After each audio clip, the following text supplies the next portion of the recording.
Morning student. आज हम पढ़ रहे हैं क्लास 12 के अकाउंट के अंदर चैप्टर नंबर 12 रोकड़ प्रवाह विवरण कैश फ्लो स्टेटमेंट। और हमारा आज का टॉपिक है लेखांकन मानक 3 के अनुसार रोकड़ प्रवाह विवरण cash flow statement as per accounting standard 3। तो इसमें ये जो आपका टॉपिक मैं आज पढ़ाने जा रहा हूँ लेखांकन मानक 3 के अनुसार रोकड़ प्रवाह विवरण, ये आपसे पूरा भी पूछा जा सकता है।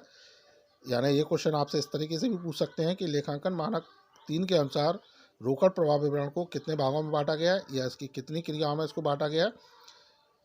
या आपसे ये इंडिविजुअल भी क्वेश्चन पूछे जा सकते हैं कि संचालन क्रियाओं से रोकड़ प्रवाह विवरण लेखांकन प्रमाण 3 के अनुसार रोकड़ प्रवाह विवरण में संचालन क्रियाओं से क्या से है और उनकी क्या मदें हैं। या लेखांकन प्रमाण 3 के अनुसार रोकड़ प्रवाह विवरण में विनियोग क्रियाओं का क्या अर्थ है, इसकी क्या मदें हैं। या लेखांकन प्रमाण 3 के अनुसार रोकड़ प्रवाह विवरण में वित्तीय क्रियाओं से क्या आशय है और उसमें किन किन मदों को शामिल किया जाता है। तो इस तरीके से ये क्वेश्चन पूछे जा सकते हैं।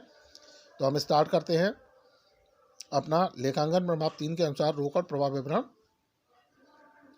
लेखांकन प्रमाण 3 के अनुसार रोकड़ प्रवाह विवरण बनाने के लिए एक विशेष प्रारूप की संरचना की गई है जिसका पालन करना अनिवार्य है।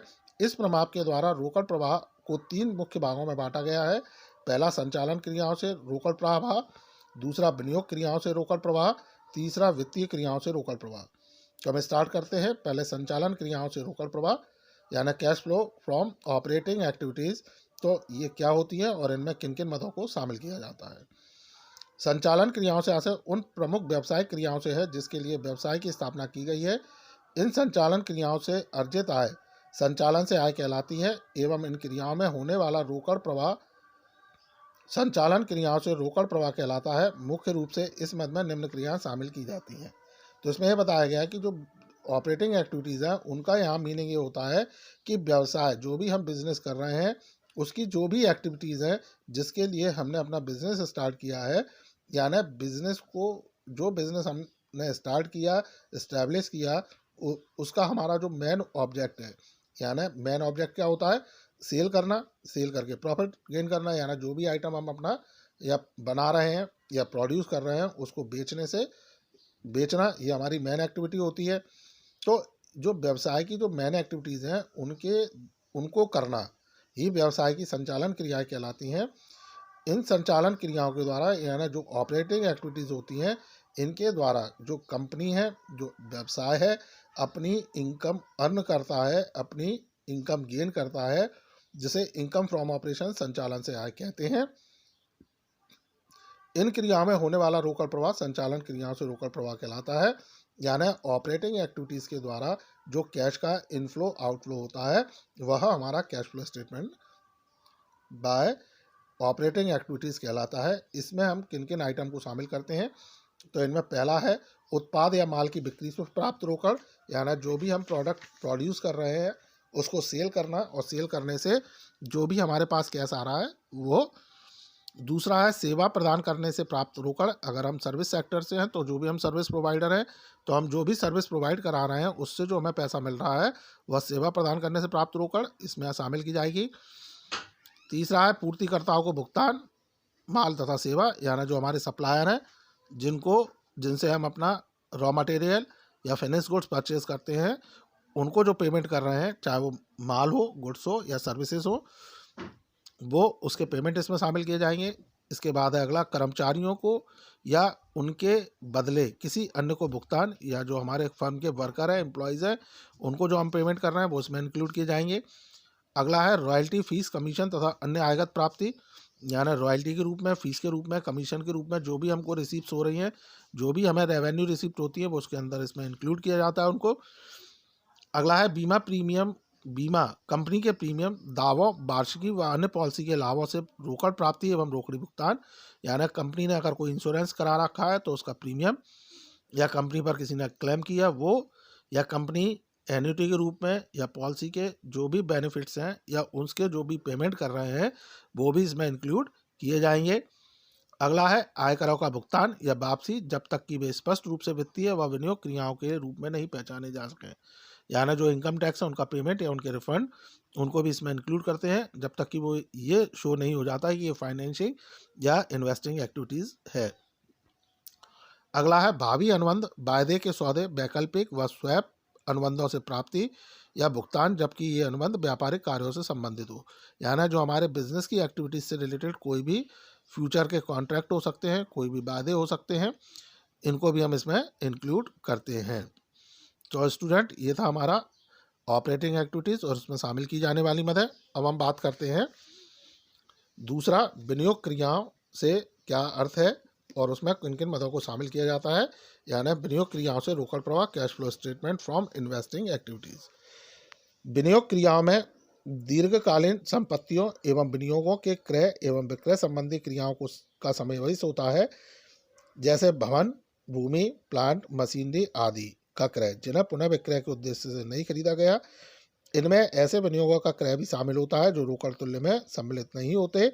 विनियोग क्रिया में मुख्य रूप से निम्न क्रियाएं सम्मिलित की जाती हैं। तो जो कैश फ्लो स्टेटमेंट है, इसमें जो इन्वेस्टिंग एक्टिविटीज़ होती है उसका जो मीनिंग है वो यह मीनिंग होता है कि बिजनेस के अंदर जो भी लॉन्ग टर्म या जो भी फिक्स असेट्स है या इन्वेस्टमेंट है, उनको परचेज करना हमारा इन्वेस्टिंग एक्टिविटीज़ के अंतर्गत आता है। या हम ये कह सकते हैं कि ऐसी एसेट्स जिन्हें हम रीसेल करने के लिए परचेज नहीं करते हैं, वो हमारी इन्वेस्टिंग एक्टिविटीज़ में शामिल किए जाते हैं, जिनमें लैंड है, बिल्डिंग है, प्लांट है, मशीनरी है आदि। इसी तरह से इसके अंदर ऐसे इन्वेस्टमेंट का परचेज भी शामिल करते हैं जो कैश इक्विवेलेंट में सम्मिलित नहीं होते, यानी रोकड़ तुल्य में सम्मिलित नहीं होते हैं। इनमें हम निम्नलिखित क्रियाओं को शामिल करते हैं। पहला है स्थायी संपत्ति को क्रय करने में रोकड़ भुगतान एवं पूंजीगत शोध एवं विकास पर भुगतान व स्वयं अर्जित स्थायी संपत्ति।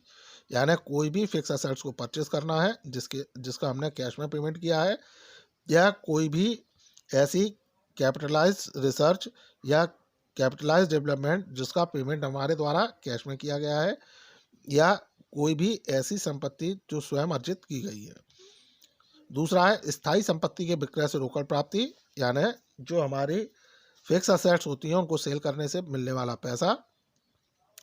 अगला है अन्य संस्थाओं के अंश, अधिपत्र व ऋण पत्रों को क्रय पर रोकड़ी भुगतान, यानी ऐसी सिक्योरिटीज किसी अन्य कंपनी के जो हमने शेयर परचेज किए या उनके डिबेंचर परचेज किए, तो उसका पेमेंट जब हम कैश में करते हैं तो उसको भी इसमें इंक्लूड किया जाता है। तृतीय पक्षकारों को दिया गया अग्रिम ऋण, जो बिजनेस की जो थर्ड पार्टीज हैं, किसी अन्य व्यक्ति को जब बिजनेस द्वारा कोई लोन या एडवांस के रूप में अमाउंट दिया जाता है तो उसको भी हम यहाँ इंक्लूड करते हैं। इसमें वित्तीय संस्थानों द्वारा किए गए ऋण व अग्रिम को छोड़कर। अगला है अन्य संस्थाओं के अंश, अधिपत्र व ऋण पत्रों के विक्रय पर प्राप्त रोकड़, यानी जो अब हमने किसी अन्य कंपनी के शेयर या वारंट या डिवेंचर्स जो परचेज किए थे उनको सेल करने से जो रोकड़ मिलती है उसको हम यहाँ इंक्लूड करते हैं। इसमें रोकड़ तुल्य प्रपत्रों को छोड़ दिया जाता है। अगला है तृतीय पक्षकारों को दिए गए अग्रिम एवं ऋणों की प्राप्ति, की जो हमने थर्ड पार्टीज को जो लोन या एडवांस के रूप में पैसा दिया था उसकी जब वापसी होती है, उसकी रिफंड होती है, तो उसे भी हम यहाँ इन्वेस्टिंग एक्टिविटी में शामिल करते हैं। इसमें हम वित्तीय संस्थाओं के अग्रिम व ऋणों की प्राप्ति को छोड़ देते हैं। अगला है म्यादी अनुबंधों, वायदों या वैकल्पिक अनुबंध, स्वैप आदि से प्राप्ति, जब तक कि ऐसे अनुबंध व्यापारिक कार्य के लिए नहीं किए गए हों। यानी जो भी हमारे फिक्स डिपॉजिट है, यानी जो भी हमारे टर्म कॉन्ट्रैक्ट हैं या जो हमारे वायदे हैं, उनको भी, उनसे प्राप्त होने वाली राशि को भी हम इसमें इंक्लूड करते हैं। लेकिन यहाँ ऐसे अनुबंधों को हम इंक्लूड नहीं करेंगे जो व्यापारिक कार्यों के लिए किए गए हों। अगला बीमा दावों से प्राप्ति, जो संपत्ति किसी दुर्घटना में शामिल हो, यानी किसी संपत्ति के साथ दुर्घटना घटित होने पर बीमा इंश्योरेंस क्लेम जब मिलता है तो उसे भी हम यहाँ इंक्लूड कर लेते हैं। अगला है ब्याज व लाभांश से रोकड़ प्राप्ति, जो इंटरेस्ट और डिविडेंड्स है उससे अगर कोई पैसा प्राप्त हो रहा है तो उसे भी हम यहाँ इंक्लूड करेंगे। तो स्टूडेंट, ये था इन्वेस्टिंग एक्टिविटीज़। अब हम बात करते हैं तीसरा, फाइनेंसिंग एक्टिविटीज़ की, वित्तीय क्रियाओं से रोकड़ प्रवाह। Cash flow from financing activities. वित्तीय क्रियाओं में वे क्रियाएं शामिल की जाती हैं जिनसे व्यवसाय की पूंजी संरचना एवं ऋणों में परिवर्तन हो जाता है। वित्तीय क्रियाओं में निम्न क्रियाएं शामिल की जाती हैं। तो यहाँ ये बताया गया कि जो हमारी फाइनेंसिंग एक्टिविटीज़ हैं, इनमें वो इन उन एक्टिविटीज़ को हम शामिल करते हैं जिनसे हमारे बिजनेस की कैपिटल स्ट्रक्चर खड़ा होता है, या जिन या जो हम जिनसे व्यवसाय की पूंजी संरचना एवं ऋणों में परिवर्तन हो जाता है। यानी जो फाइनेंसिंग एक्टिविटीज़ हैं उनके अंदर ऐसी एक्टिविटीज़ को हम शामिल करते हैं जिनके द्वारा या तो जो हमारा बिजनेस का कैपिटल स्ट्रक्चर है या बिजनेस के जो लोन है उनमें कोई चेंजेस हो जाते हैं। यानी जो हमारी पूंजी है या जो हमारे ऋण है उनमें किसी ऐसी एक्टिविटीज़ के कारण चेंज होना, या कोई भी एक्टिविटी के कारण जब हमारी कैपिटल या हमारे लोन्स चेंज होते हैं तो वो हमारी फाइनेंसिंग एक्टिविटी के अंतर्गत आते हैं। इनमें हम निम्न क्रियाओं को शामिल करते हैं, जैसे अंशों के निर्गमन या अन्य ऐसे प्रपत्रों के निर्गमन पर रोकड़ प्राप्त, यानी जब हमने शेयर इशू किया या शेयर्स के संबंधित कोई अन्य डॉक्यूमेंट हम जब इशू करते हैं, कोई अन्य डॉक्यूमेंट इशू किए जाते हैं, तो उससे जो रोकड़ मिलती है उसको हम फाइनेंसिंग एक्टिविटी में शामिल करते हैं। इसी तरह से ऋण पत्र, ऋण, बॉन्ड्स या अन्य अल्पकालीन व दीर्घकालीन ऋणों के द्वारा रोकड़ प्राप्ति, यानी जब हमने कोई डिबेंचर सेल किया, डिबेंचर हमने इशू किया, या लोन इशू किए, या बॉन्ड इशू किए, या शॉर्ट टर्म या लॉन्ग टर्म लोन्स हमने लिए, तो उसके कारण जो पैसा प्राप्त होता है वो भी हम इसमें फाइनेंसिंग एक्टिविटी में इंक्लूड करेंगे।